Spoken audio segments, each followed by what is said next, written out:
It's the kind of movie you want to hate. A sequel to a classic horror film. A found footage movie with pretty young people running around in the woods. But Adam Wingard's new Blair Witch movie is one of the scariest things I've seen in years. Blair Witch kicks off with James Donahue, brother of the original film's protagonist Heather, and a bunch of friends heading into the woods to discover what really happened to his sister. Of course, this being Blair Witch, they're also doing this for a student film project by their friend Lisa. The group meets up with some locals who guide them into the area, and things start to get weird. If that sounds a lot like the Blair Witch Project, that's because it kind of is, but only for the first 30 minutes or so. Blair Witch actually swings away quite a lot from the plot of its predecessor, but it does so in a way that I really don't want to spoil for you. I will talk about it later, but I'll put a warning on the video so you can see when to click away. Suffice to say, they managed to significantly extend the lore and the threat of the Blair Witch in a big way in this movie. I feel a bit for the cast and crew, especially director Adam Wingard and screenwriter Simon Barrett. It's a bit of a thankless task to make a movie like this. The fan reaction's been quite mixed and the critical reaction hasn't been kind, although of course critics don't tend to be nice about horror movies anyway. I think part of that is because the original is so famous. It came about at the right time and it really tapped into a zeitgeist. It also helped create a really influential genre, which is found footage movies. But I also think part of that is because a lot of people who love the original haven't seen it in a while. And the reality is, the Blair Witch Project is kind of dated now. So how does the new film fare? Well, I think that Adam Wingard looks at the lore of the Blair Witch franchise with all of its ambiguity and groundbreaking stylistic devices, and sees that as being an opportunity to fulfill something for the community that's gathered around those films over the years. He does a lot to update the film. For one thing, the filmmakers within the movie have a lot more technology available to them. They use these rugged earpiece cameras to kind of have real-time live cutting between conversational angles. And they also have a drone camera. Both of those things are cunningly incorporated into scare sequences later on. And with a faster pace and a bigger cast, there are a lot more scares in this movie. That does mean there's nothing like the same amount of slow building tension as there was in the original film. And it gives this picture something of a haunted house feel, with a lot of jump scares. I mean it, seriously, if you're not a fan of jump scares, this movie just probably won't be for you. But, you know, a comedy works if it makes me laugh, and a horror works if it makes me scared. And this film terrified me. Barrett's exposition of the story behind the witch and the slow build in the first 30 minutes of the film lay a solid foundation for those jump scares and a move towards much more visceral stuff later on. Sure, the first film has a great slow build of tension, but it kind of only has that. There's really nothing else that goes on in the picture.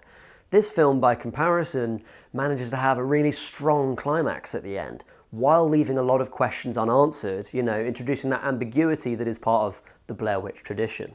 I'm going to go into spoiler territory now, so stop watching this review right now if you want to go into the film without knowing what's going to happen.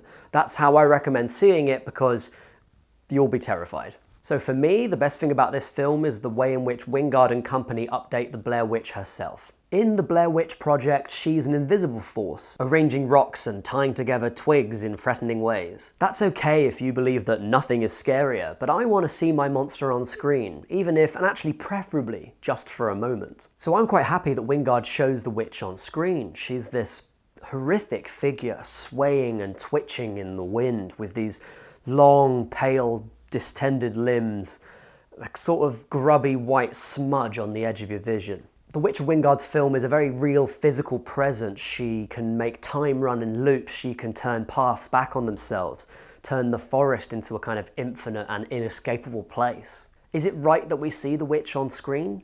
I can't say that for you, and I suspect it's more to do with the individual viewer and their opinion on that, more than it is about the film itself. Is her portrayal in the film good? Yeah, absolutely.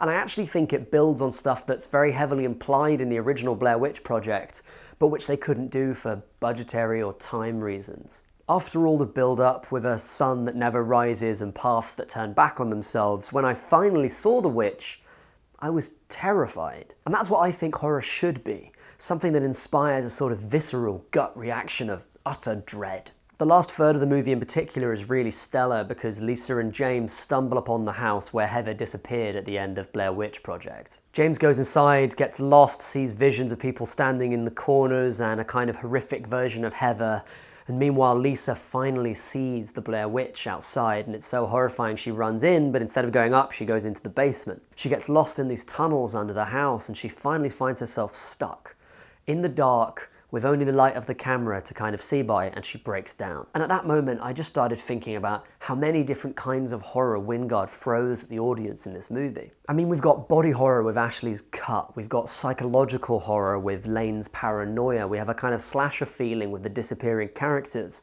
and finally there's the cosmic horror of the Blair Witch herself. And as the characters find themselves stuck in the attic with the witch, I was very appreciative of Wingard's final trick. You can't look directly at the Blair Witch or you'll die instantly, but you could look at her through the viewfinder of your camera and point it behind you. So as Lisa backs up, trying to get closer to the door, trying to escape, I had a sudden flashback to Perseus in the cave with Medusa using a mirror to look back at the monster. So it's an old story, but it works. A monster who you cannot look directly at. It's a stunning ending to the film, much more complete than the abrupt one at the end of the Blair Witch Project, while acknowledging that ending and also providing its own level of ambiguity. Blair Witch isn't as novel as its predecessor, but it's more coherent and consistent, and probably more successful as a film overall as a result.